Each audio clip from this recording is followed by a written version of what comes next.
This film is intended for eye surgeons for training and education purposes. Viewer discretion is strongly recommended.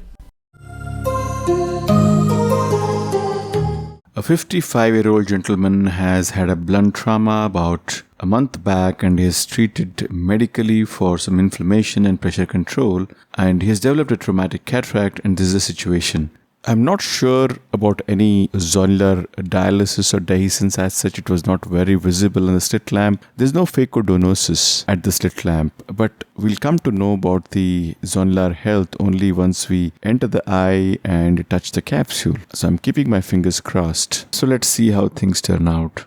I make the two side ports and I have placed air and a dye, and I'm using BSS to wash out the dye, and at this point, I'm seeing something unusual here. There seems to be a band which is coming around the zonules and into the side port. So this is very suspicious. I'm not sure what it is. I go ahead and place the OVD from the other side port, make the main incision, but this area still continues to haunt me. Now, should I proceed with the surgery or should I do something else? The most likely thing which can produce this sort of an appearance would be a transzonular vitreous prolapse. Is this vitreous? Let's find out. Diluted triamcinostate is used, and lo behold, the hidden devil becomes very obvious now. So now we haven't even started the cataract surgery per se, and we already have a vitreous which is coming across the zonules because there is this area of localized zonular dehiscence. Now how do you go about it? Well, as a dictum, whenever we have vitreous in our surgical area, it needs to be dealt with. So at this stage, it looks like I'm heading for a very complex surgery. So in such cases, maintaining the chamber equilibrium at every stage becomes extremely critical, and I have decided to go in with an AC maintainer for this case to serve that purpose. A paracentus incision is created and the AC maintainer is fixed. The bottle height of the AC maintainer is kept around 60 centimeters, which is the same as my phaco bottle height for this case. We don't want to overinfuse the chamber. Now, time to perform the anterior vitrectomy. A pause here. Now, what should be the ideal route to deal with this vitreous? Should it be a pars plana? Should it be an anterior limbal? That's what I'm thinking. Now, in a phakic lens where the media is not clear, I would prefer to always deal with it through the limbus. And later on, when the cataract is out and I can see well, maybe I will consider a pars plana incision later. So I decided to go in with the limbal route. I check for the cutter. The first cutter is not working. The second cutter comes in place and it is doing a fine job. So in a couple of minutes, the prolapsed vitreous is taken care of. Now, important things to note here is that when you're doing this vitrectomy, we need to be mindful that we don't end up damaging either the anterior capsule or the pupillary margin when you're trying to do this vitrectomy and so close to these structures. So using a very low flow rate and a moderate vacuum with a linear control of the cut rate does help us to minimize these inadvertent complications. So now the vitreous is taken care of. Let's proceed with the cataract surgery. I want to make a rhexis which is not bigger than 5 mm because in the worst case scenario, I would still consider placing an multi-piece lens in the sulcus with an optic capture for added long-term security and stability. The rhexis is done. It's of ideal size. Hydrodissection is very tricky in these eyes where the zonular health is not great. Simply because we don't have the countertraction of the zonules to ensure that the fluid wave propagates easily. Now, before proceeding with phacoemulsification, I need to stabilize the bag. Now, should I use capsule hooks in these areas or should I use a capsule tension ring instead? So my preference is always to go ahead and use the CTR first and then later on take a call whether to use the capsule hooks or no. Because I believe the CTR does give a 360 degrees stretch and support to the capsular bag and is quite alright as far as providing some zonular stability.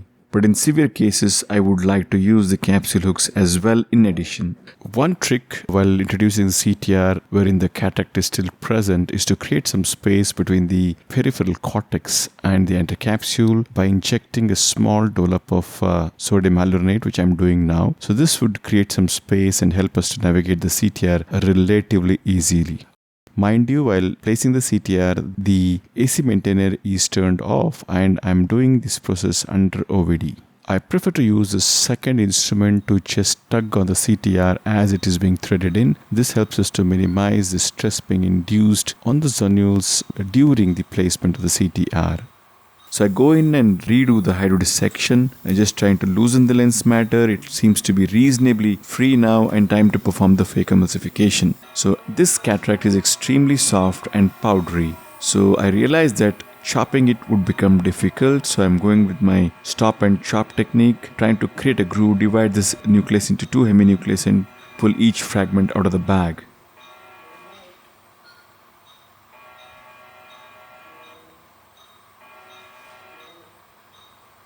So as I'm trying to laterally separate, because of the lack of any counter traction by the capsular bag, I am finding it difficult to crack the nucleus. It's too soft and we don't have a counter action by the capsular bag as well.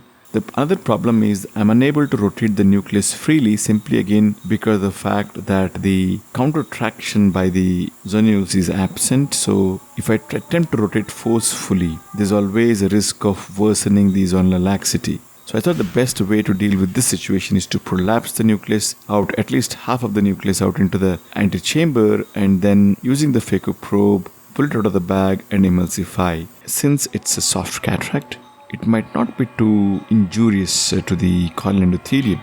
As planned, the nucleus is rotated out and the nucleus is then being emulsified in a single piece, although it comes as a piecemeal. But the entire nucleus is taken care of now.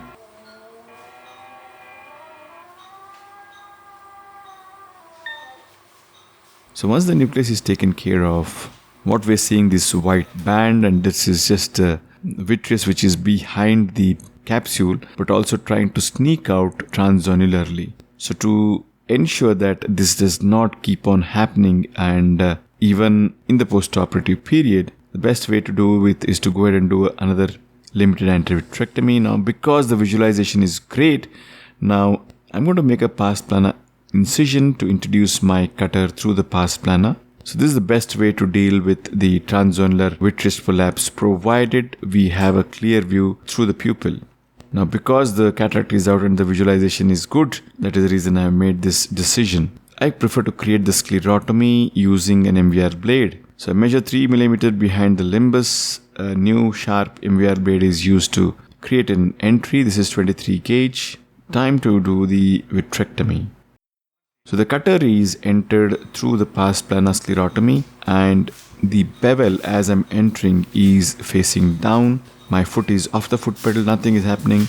Just I go in and position my cutter in my desired place. The port is facing down. It is below the posterior capsule.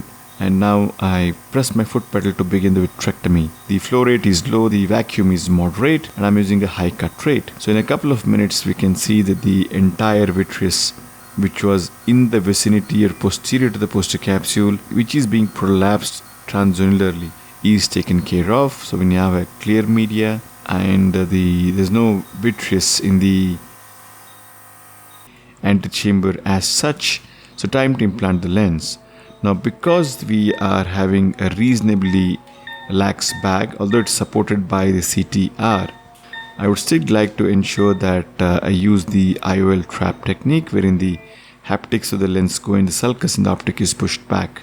Cohesive OVD is used to create some space between the iris and the capsule. The distal haptic is negotiated above the anticapsule as the lens is being dialed down. I'm finding it a little bit difficult to get the haptic behind the iris. So in this situation, I go in and use my microforceps to just grasp the haptic and navigate it under the iris. So navigating the haptics under the iris was a little bit cumbersome task in this case. Nevertheless, it was done.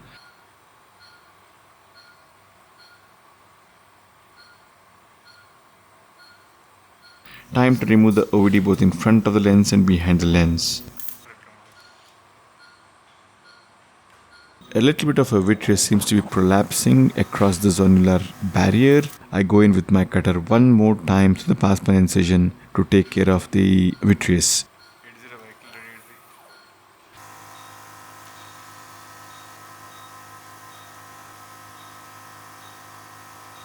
So now it seems to be fairly clear. Now is the time to achieve the optic capture. The lens is gently tapped back into the capsular bag, having this IOL trap technique wherein the 3-piece lens is placed in the sulcus and the optic is pushed back. It gives a reasonable amount of stability for a longer duration of time rather than keeping the entire lens and the CTR complex in the bag. Time to close. So first thing to do is go back and again close the sclerotomy wound, and then the conjunctiva is also closed with atovicryl. I'm going to check for the presence of any vitreous one more time. There's none. So that was the surgery, and these are the post-op pictures. This is 1 month post-op. The lens is reasonably well centered. The patient is having an uncorrected visual acuity of 618 and the best corrected acuity of 69. To summarize, intraoperative transzonular vitreous prolapse was a surprise for me in this case. I wasn't expecting that, but nevertheless, in such a situation, I think it's important to deal with the vitreous first before continuing with the phaco procedure. So in this case, I wanted the chamber stability to be maintained entirely throughout the course of the surgery, and I am not a routine user of AC maintainer, but in this case I used it and it did serve me well. So I didn't have to go and replenish OVD every time I came out to prevent the bag from coming out, and it did help me out. The third point I would like to emphasize is that again in this case I decided to use the CTR early enough, and that really is helpful. And the CTR alone can do the job. Many times we may opt out of using capsule hooks to support the bag during the cataract surgery, as was done in this eye. So that was it. Thank you for watching and hope you found this helpful.